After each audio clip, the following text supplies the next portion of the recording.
नमस्कार दोस्तों, मैं हूं सोनी मेहुल और आज आपके साथ में हाजिर हूं फिर एक नया कंटेंट लेकर। आज हम इस वीडियो में बात करने वाले हैं भगवान परशुराम के बारे में। आज मैं इस वीडियो में आपको भगवान परशुराम के पूरे इतिहास के बारे में बताऊंगा, तो बने रहिए मेरे साथ एंड तक इस वीडियो में। परशुराम जयंती हिंदू पंचांग के वैशाख माह की शुक्ल पक्ष तृतीया को मनाई जाती है। इसे परशुराम द्वादशी भी कहा जाता है। अक्षय तृतीया को परशुराम जयंती के रूप में मनाया जाता है। ऐसा माना जाता है कि इस दिन दिए गए पुण्य का प्रभाव कभी खत्म नहीं होता। अक्षय तृतीया से त्रेता युग का आरंभ माना जाता है। इस दिन का विशेष महत्व है। भारत में हिंदू धर्म को मानने वाले अधिक लोग हैं। मध्यकालीन समय के बाद जब से हिंदू धर्म का पुनरुद्धार हुआ है, तब से परशुराम जयंती का महत्व और अधिक बढ़ गया है। तो आइए जानते हैं भगवान परशुराम का जीवन परिचय। परशुराम दो शब्दों से मिलकर बना हुआ है, परशु अर्थात कुल्हाड़ी तथा राम। इन दो शब्दों को मिलाने पर कुल्हाड़ी के साथ राम अर्थ निकलता है। जैसे राम भगवान विष्णु के ही अवतार है, उसी प्रकार परशुराम भी भगवान विष्णु के अवतार है। इसलिए परशुराम को भी विष्णु जी तथा राम जी के समान शक्तिशाली माना जाता है। परशुराम के अनेक नाम हैं। इन्हें रामभद्र, भार्गव, भृगुपति, भृगुवंशी, जमदग्नि के नाम से भी जाना जाता है। परशुराम ऋषि जमादग्नि तथा रेणुका के 5वें पुत्र थे। ऋषि जमादग्नि सप्त ऋषि में से एक ऋषि थे। परशुराम वीरता के साक्षात उदाहरण थे। हिंदू धर्म में परशुराम के बारे में यह मान्यता है कि वे त्रेता युग एवं द्वापर युग से अमर हैं। परशुराम के त्रेता युग दौरान रामायण में तथा द्वापर युग के दौरान महाभारत में अहम भूमिका है। रामायण में सीता के स्वयंवर में भगवान राम द्वारा शिवजी का पिनाक धनुष तोड़ने पर परशुराम सबसे अधिक क्रोधित हुए थे। ऐसी मान्यता है कि भगवान परशुराम भगवान विष्णु जी के 6वें अवतार के रूप में पृथ्वी पर अवतरित हुए थे। परशुराम के जन्म एवं जन्म स्थान के पीछे कई मान्यताएं एवं अनसुलझे रहस्य हैं। तो आइए जानते हैं। भार्गव परशुराम को हाइहाया राज्य, जो कि अब मध्य प्रदेश के महेश्वर नर्मदा नदी के किनारे बसा है, वहां का तथा वहीं से परशुराम का जन्म भी माना जाता है। एक और मान्यता के अनुसार रेणुका तीर्थ पर परशुराम के जन्म के पूर्व जमदग्नि एवं उनकी पत्नी रेणुका ने शिवजी की तपस्या की। उनकी तपस्या से प्रसन्न होकर शिवजी ने वरदान दिया और स्वयं विष्णु ने रेणुका के गर्भ से जमदग्नि के 5वें पुत्र के रूप में इस धरती पर जन्म लिया। उन्होंने अपने इस पुत्र का नाम रामभद्र रखा। परशुराम के अगले जन्म के पीछे बहुत सी दिलचस्प मान्यता है। ऐसा माना जाता है कि वे भगवान विष्णु के 10वें अवतार में कल्कि के रूप में फिर एक बार पृथ्वी पर अवतरित होंगे। हिंदुओं के अनुसार ये भगवान विष्णु का धरती पर अंतिम अवतार होगा। इसी के साथ कलियुग की समाप्ति होगी। परशुराम सप्त ऋषि जमदग्नि और रेणुका के सबसे छोटे पुत्र थे। ऋषि जमदग्नि के पिता का नाम ऋषि रुचिका तथा ऋषि रुचिका प्रख्यात संघ भृगु के पुत्र थे। ऋषि भृगु के पिता का नाम च्यावना था और रुचिका ऋषि धनुर्वेद तथा युद्ध कला में अत्यंत निपुण थे। अपने पूर्वजों के तरह ही ऋषि जमदग्नि भी युद्ध में कौशल योद्धा थे। भगवान विष्णु जी जब भगवान शिव को अपना भगवान मानते हैं, इसलिए परशुराम जी भी शिव भक्त थे। अतः भगवान परशुराम जी के गुरु भगवान शिव शंकर जी थे। भगवान परशुराम जी ने महाभारत के समय में भीष्म पितामह, गुरु द्रोणाचार्य एवं कर्ण आदि को शस्त्र एवं अस्त्र की शिक्षा प्रदान की थी। इसीलिए वे सभी महानुभावों के गुरु कहे जाते हैं और उनके सभी शिष्य उन्हें अपना गुरु यानी भगवान मानते हैं। परशुराम का मुख्य अस्त्र कुल्हाड़ी माना जाता है। इसे फारसा परशु भी कहा जाता है। परशुराम ब्राह्मण कुल में जन्मे तो थे, परंतु उनमें युद्ध आदि में अधिक रुचि थी। इसलिए उनके पूर्वज च्यावना भृगु ने उन्हें भगवान शिव की तपस्या करने की आज्ञा दी। अपने पूर्वजों की आज्ञा से परशुराम ने शिवजी की तपस्या कर उन्हें प्रसन्न किया। शिवजी ने उन्हें वरदान मांगने को कहा।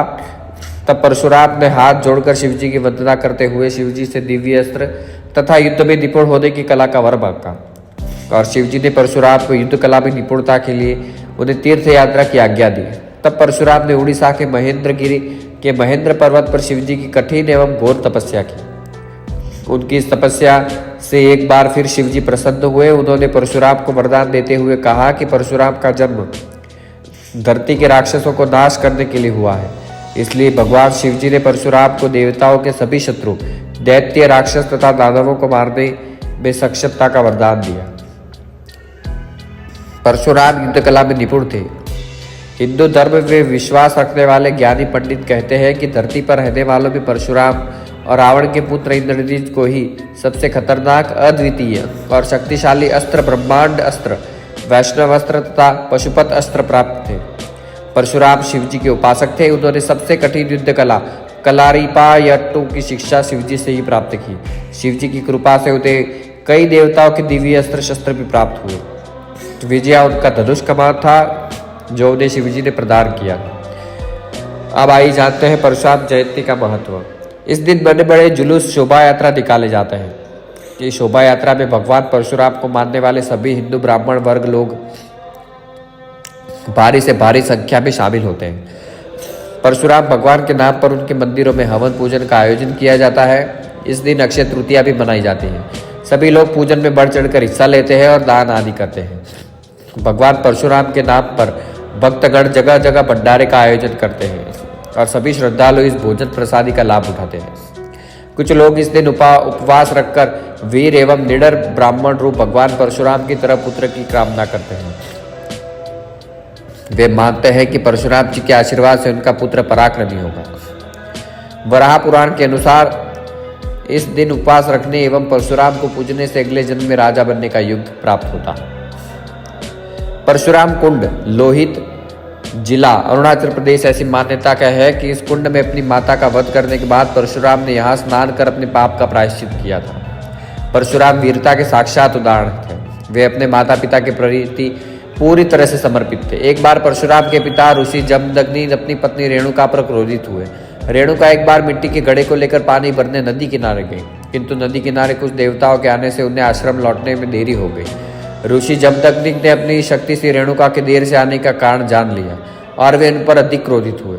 उन्होंने क्रोध में आकर अपने सभी पुत्रों को बुलाकर अपनी माता का वध करने की आज्ञा दी, किंतु ऋषि के चारों पुत्र वसु, विश्वावासु, बृहद्यणु, भृद्वकन्व ने अपनी माता के प्रति प्रेम भाव व्यक्त करते हुए अपने पिता की आज्ञा को मानने से इनकार किए दिया। इससे ऋषि जमदग्नि ने क्रोधवश अपने सभी पुत्रों को पत्थर बनने का श्राप दे दिया। इसके बाद ऋषि जमदग्नि ने परशुराम को अपनी माता का वध करने की आज्ञा दी। परशुराम ने अपने पिता की आज्ञा का पालन करते हुए अपना शस्त्र फरसा उठाया और उनके चरणों में सिर नवाकर तुरंत ही अपनी माता रेणुका का वध कर दिया। इस पर जमदग्नि अपने पुत्र से संतुष्ट हुए और एवं उन्होंने परशुराम से मनचाहा वरदान मांगने को कहा। परशुराम ने बड़ी ही चतुराई एवं विवेक से अपनी माता रेणुका तथा अपने भाइयों के प्रेमवश होकर सभी को पुनः जीवित करने का वरदान मांगा। उनके पिता ने उनके वरदान को पूर्ण करते हुए पत्नी रेणुका और चारों पुत्र को फिर से नव जीवन प्रदान किया। ऋषि जमदग्नि अपने पुत्र परशुराम से बहुत प्रसन्न हुए। परशुराम ने अपने माता पिता के प्रति अपने प्रेम एवं समर्पण की मिसाल कायम की थी। एक बार पृथ्वी पर क्षत्रियों के राजा कर्तावीर्य सहस्त्रजुन ने परशुराम के पिता ऋषि जमदग्नि तथा उनकी कामधेनु गाय का वध कर दिया।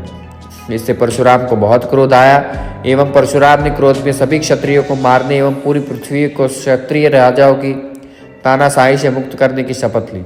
जब पृथ्वी पर सभी क्षत्रियों ने यह कसम सुनी तब वे पृथ्वी छोड़कर भागने लगे। पृथ्वी की रक्षा के लिए कोई भी क्षत्रिय ना बचा। इसलिए कश्यप मुनि ने परशुराम को पृथ्वी छोड़ने का आदेश दिया और मुनि कश्यप की आज्ञा का पालन करते हुए परशुराम महेंद्रगिरी के महेंद्र पर्वत पर रहने चले गए। वहां उन्होंने कई वर्ष तक तपस्या की। तब से लेकर आज तक महेंद्रगिरी को परशुराम का निवास स्थान कहा जाता है। महेंद्रगिरी उड़ीसा के गजपति जिले में स्थित है। वैदिक काल के अंत के दौरान परशुराम युद्धा से सन्यासी बन गए। उन्होंने कई जगह अपनी तपस्या प्रारंभ की। उड़ीसा के महेंद्रगिरी में तो आज भी उनकी उपस्थिति मानी जाती है। पुराणों में प्रसिद्ध संत व्यास कृपा अश्वत्थामा के साथ साथ परशुराम को भी कलयुग में ऋषि के रूप में पूजा जाता है। उन्हें 8वें मानवावतार के रूप में सप्त ऋषि के रूप में भी गिना जाता है। तो दोस्तों, आज इस वीडियो में बात की परशुराम के बारे में। मुझे उम्मीद है वीडियो पसंद आया होगा तो लाइक शेयर सब्सक्राइब करें। मिलते हैं अगले नए वीडियो के साथ। धन्यवाद।